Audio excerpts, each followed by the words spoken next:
सास बनी डंडे वाली भूत। शिखा की नई नई शादी हुई थी। उसका मायका और ससुराल दोनों कानपुर में ही थे, इसलिए उससे मिलने उसके भाई अक्सर आते जाते रहते थे। ये बात शिखा की सास मीना को बिल्कुल पसंद नहीं थी। मम्मी जी, आज राहुल भैया आ रहे हैं।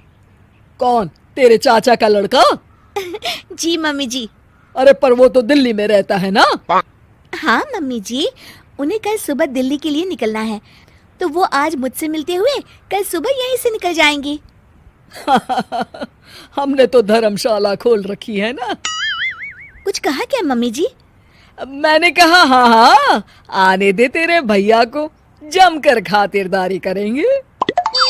अब तो कुछ करना ही पड़ेगा, इससे पहले कि मेरा घर धर्मशाला बन जाए। ये कैसी बातें कर रही हो मीना?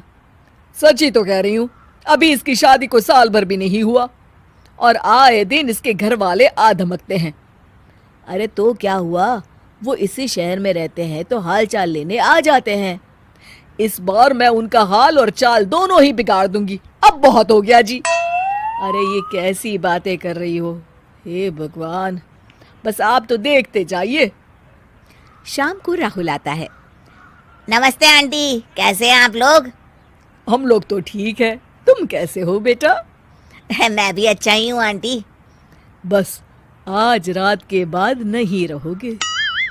चलिए भैया, मैं आपको हमारा घर दिखाती हूँ। रात में खाने के टेबल पर शिखा, रोहित कहीं दिखाई नहीं दे रहा। जी भैया, वो ऑफिस के काम से बाहर गए हैं, कल शाम तक आएंगे। अच्छा अच्छा। बेटा, क्या तुम भूत प्रेत में मानते हो? नहीं नहीं आंटी जी, पर अचानक आपको ये ख्याल कहाँ से आ गया?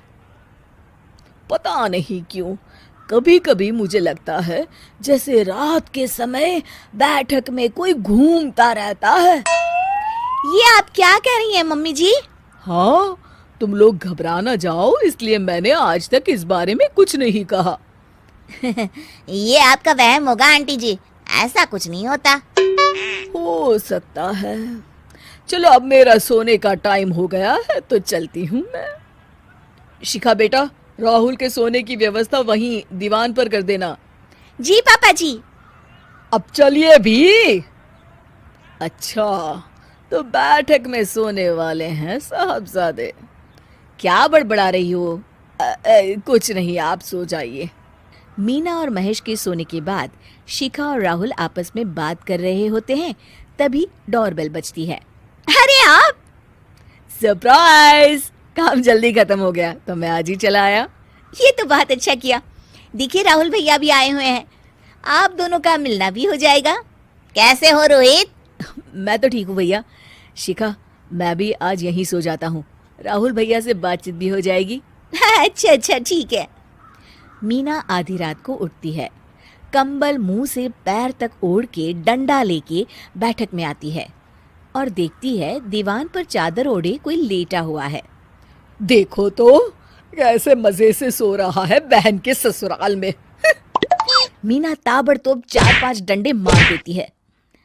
अरे मर गया, अरे बचाओ बचाओ, कौन है? मीना जल्दी से अपने कमरे में भाग जाती है।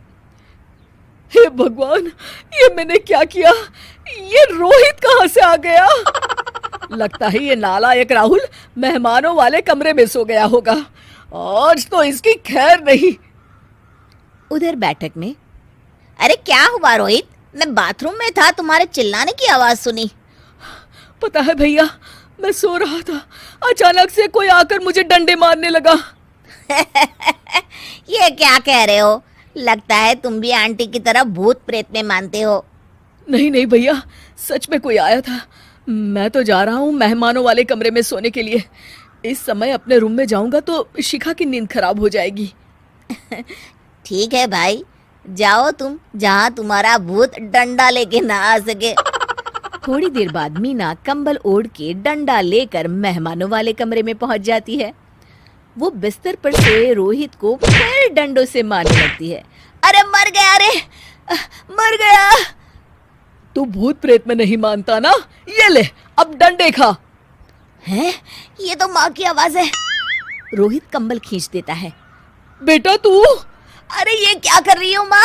मार मार के मेरा भरता बना दिया आपने।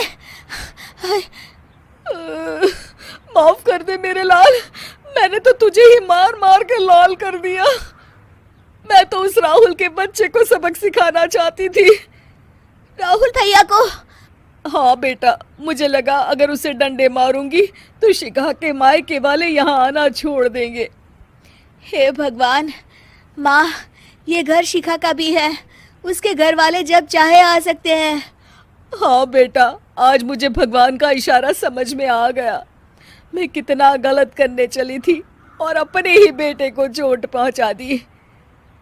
अब चुपचाप जाके सो जाओ माँ, और किसी को कुछ बताने की जरूरत भी नहीं है। शिक्षा दूसरों का बुरा चाहने वालों के साथ भी बुरा ही होता है।